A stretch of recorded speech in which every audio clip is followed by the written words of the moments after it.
Дәулет құсы. Баяғыда бір шал болыпты. Шалдың бір әйелі, екі баласы, бір дәулет құсы болыпты. Әйелдің бұдан басқа жалған көңіл қосқан адамы болыпты. Жаңағы кісі сапарға кеткесін әйелдің үйіне жалған байы келеді де, маған дәулет құсты сойып бер дейді. Сонда әйел, шалымның тапсырып кеткен дәулет құсын сойып бермеймін дейді. Сосын жаңағы жігіт өкпелеп кетіп қалады.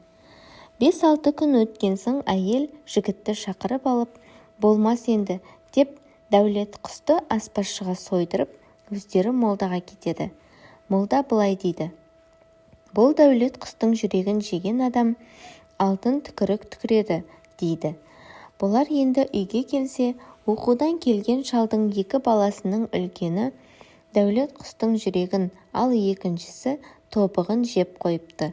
Жігіт енді баланың біреуін сойып бер дейді. Бұған әйел келіспей, соймаймын, себебі бұл екеуін әкесі өзім келгенше ұрмай соқпай бақ деп тапсырған еді дейді. Жігіт тағы өкпелеп кетіп қалады. 20 шақты күн өткесін әйел тағы да жігітті шақырып алып, қой болмас, балаларды сойдырамын, бірақ өзім соймаймын, бау кеспе ұрыға сойдырамын дейді. Сөйтіп әйел ұрыға бір табақ алтын береді. Ұры есік алдында екі баланы өлтіруге жасырынып тұрады. Бұл кезде екі бала оқуда болады. Балалар оқудан үйге келіп, ұрыны кішісі алдымен көреді. Анам саған бір табақ алтын берсе, мен саған 10 табақ алтын беремін, деп жерге түкірсе, аузынан 10 табақ алтын түседі. Ұры алып кетіп қалады. Сөйтіп екеуі өлімнен құтылып кетеді. Енді екі бала келе жатып, жолда 3 атты кісіге кездеседі. Ол 3 кісі әкесінен қалған 3 затқа таласып келе жатады. Таласқан заттары құрым киіз, сауыт салғыш таусылмайтын қобдей. Кіші бала, мен садақ атамын, соның оғын кім бұрын тауып берсе, соған 3 затты беремін дейді. Үшеуі де оқты бірдей табады. Енді мұны маған бер, таласқаннан тәуір болар, дейді де кіші бала ағасын алып сауытпен ұшып кетеді. Екеуі бір елге келіп қонса, зарлап жүрген адамдарды көреді. Үлкені, неге зарлайсыңдар дейді. Ханымыз қайтыс болып, соның орнына хан болмай тұр. Ханның дәулет құсын қанша ұшырсақ та бір адамға қонбайды дейді. Бір адам: қане, тағы ұшырып көріңдер дейді бала. Сонда дәулет құсы ұшып баланың басына қонып, бала сол елге хан болады.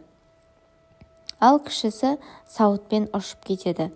Бұл кіші бала ұшып бір жерге келеді. Келсе тағы да зарлап жүрген кісілерге кез болады. Жөн сұраса келгенде, бұл елдегі ханның қызы жұрттың өзіне теңдес балаларымен алтын мен құмар ойнап жеңіп отырады екен.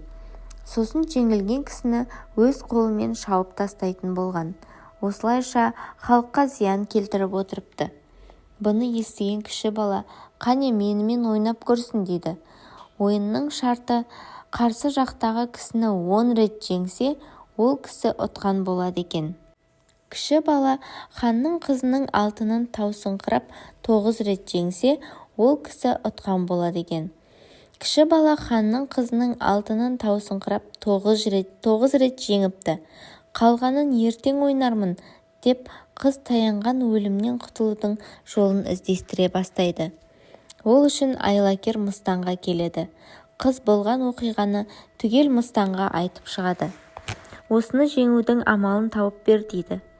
Жарайды, деп ханның қызы кетіп қалады.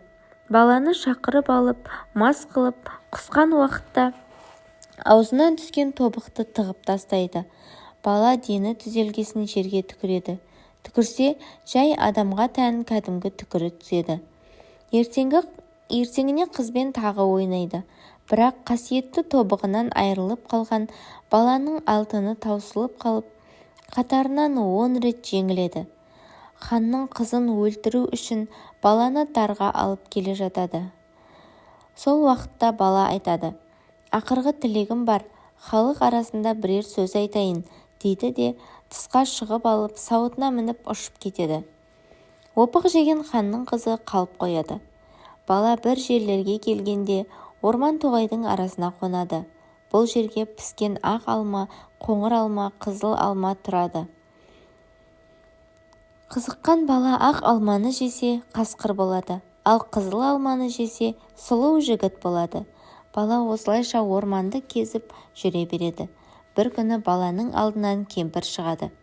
Жөн сұраса келгенде кемпірдің еліндегі ханның қызы соншалықты ажарсыз болып, қызымды кім сұлу ететін амал ойлап тапса, соған ат басындай алтын беремін деп жар салған екен. Жұрт бұған ондай амал жоқ деседі. Сонда ашулы хан халықты қаладан қуып жіберіпті. Сол қуылған кісінің бірі жаңағы кемпір болып шығады. Бала ол көріксіз қыздың өзімен алтынмен құмар ойнайтын қыз екенін біледі де, ақ алманы ханның қызына бер, жеген уақытта сарайының есік-терезесі ашық болсын, дейді. Кемпір алманы қызға әкеліп береді. Хан өзі бас болып, қызы ақ алманы жейін деп жатқан уақытта уәзірлермен қыздың айналасын қоршап отырыпты. Алманы жеген қыз сауысқан болып шығыпты да сарайды терезесінен ұшып кетіпті. Бүкіл халықты хан жинап алып, сауысқанда әрең дегенде өліп талып ұстапты. Мұны адам қылып шығару үшін талай молда мен тәуіптерге қарапты.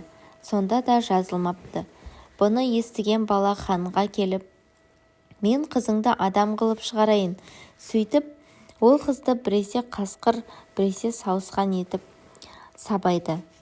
Енді ақырғы емім бар, ол ем қонады. Бірақ маған әуелі тобығымды тауып бер, дейді.